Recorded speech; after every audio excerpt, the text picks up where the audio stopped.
അസ്സലാമലൈക്കും കൂട്ടുകാരെ. അപ്പോൾ ഇന്ന് നമ്മൾ റമദാൻ എത്രാമത്തെ ദിവസം?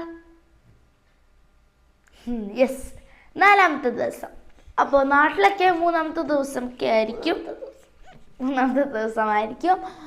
അപ്പോൾ ഇന്ന് ഞാൻ നിങ്ങൾക്ക് കൈൻഡ്നെസ്സിന് കുറച്ചൊരു കഥയും പിന്നെ കൈൻഡ്നെസ്സിന് കുറച്ചൊരു എക്സാമ്പിളും ഞാൻ നിങ്ങൾക്ക് പറഞ്ഞുതരാം.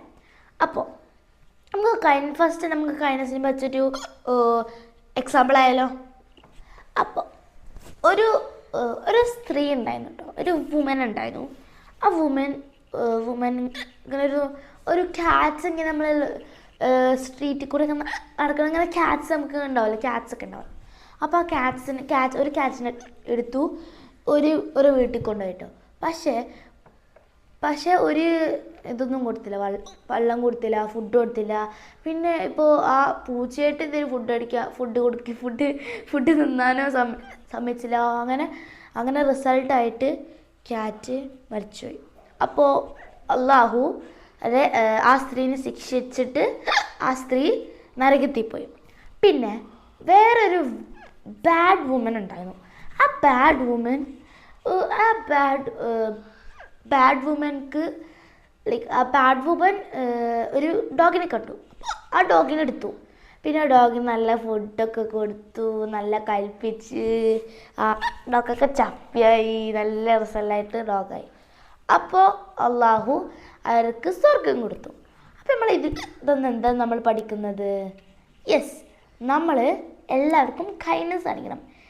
മനുഷ്യന്മാർക്ക് മാത്രമല്ല, എന്ത് ചെറിയ ഉറുമ്പിനോടും വരെ നമ്മൾ കൈൻഡ്നെസ് കാണിക്കണം, അല്ലേ? അപ്പോൾ പിന്നെ ഞാനൊരു എല്ലാവർക്കും കൊടുക്കാൻ പറ്റിയൊരു കൈൻഡ്നെസ്സിൻ്റെ ഒരു ഉദാഹരണം പറയട്ടെ.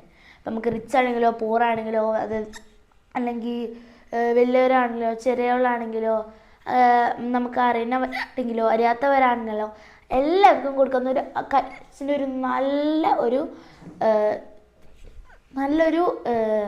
സാധനം അറിയോ? ചിരി.